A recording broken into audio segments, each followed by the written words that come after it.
সনাতনী জাগরণী মঞ্চের বাংলাদেশ নিয়ে ষড়যন্ত্রকে রুখে দেওয়ার জন্য আজকে আপনাদেরকে হাজির করা হয়েছে, আপনাদের সামনে উপস্থিত হয়েছি। উপস্থিত সম্মানিত প্রধান অতিথি মুফতি মিনহাজউদ্দিন, উপস্থিত আছেন খেলাফতে রাশেদা বাংলাদেশের সংগ্রামী চেয়ারম্যান মুফতি আজহারুল ইসলাম, আর অন্যান্য নেতৃবৃন্দ, ধর্মপ্রাণ মুসলমান ভাই বন্ধুরা।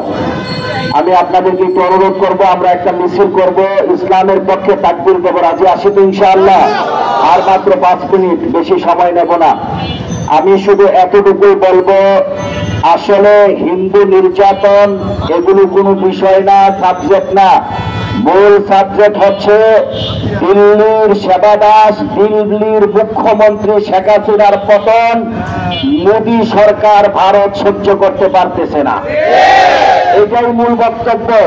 শেখ হাসিনাকে ক্ষমতায় বসায় রাখার জন্য এদেশের আলেম, এদেশের মুসলমান সাধারণ নাগরিকদেরকে শেখ হাসিনা হত্যা করেছে। ভারতের মদদে বাংলাদেশের সেনাবাহিনীদেরকে হত্যা করা হয়েছে। সে সময় তাদের কোনো বক্তব্য থাকে না, যখন প্রকাশ্যে দিবালোকে বিশ্বজিৎকে কুপিয়ে হত্যা করেছে এর ব্যাপারে একটা প্রতিবাদে তারা করে নাই। এতে স্পষ্ট হিন্দু মুসলিম দ্বন্দ্ব নয়, আসলে মূলত শেখ হাসিনার স্বৈরাচারের পতন দিল্লির সরকার গ্রহণ করতে পারে না। এটাই হচ্ছে আমরা স্পষ্ট বার্তা দিতে চাই, আমরা আমাদের দেশকে ভালোবাসি।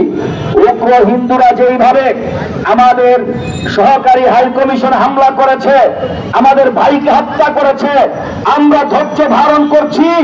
আর ওই শুভেন্দু অধিকারী কলকাতার একটা পাগল মাথা মোটা, ওই মাথা মোটা পাগল সহ বিজেপিকে বলতে চাই, আমরা পুরা ভারত বিরোধী নয়, পুরা হিন্দু বিরোধী নয়, হিন্দু সন্ত্রাসীদের বিরুদ্ধে আমাদের অবস্থান।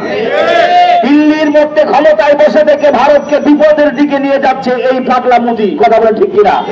এই আরএসএস বিজেপি যে হত্যাকাণ্ড চালাচ্ছে, মুসলমানদেরকে ধ্বংস করতেছে, বরঞ্চ তাদের দেশে শান্তিরক্ষী বাহিনী পাঠানো দরকার, কথা বলে ঠিক কিনা?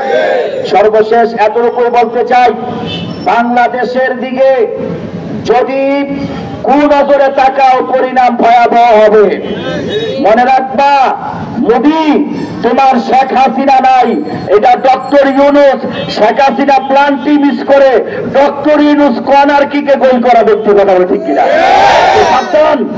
আর এদেশের মুসলমান বেঁচে থাকতে বাংলার 1 ইঞ্চি মাটি দিল্লির জন্য ছেড়ে দেওয়া হবে না, কথা বলে ঠিক কিনা? দিল্লি না ঢাকা, দিল্লি না ঢাকা।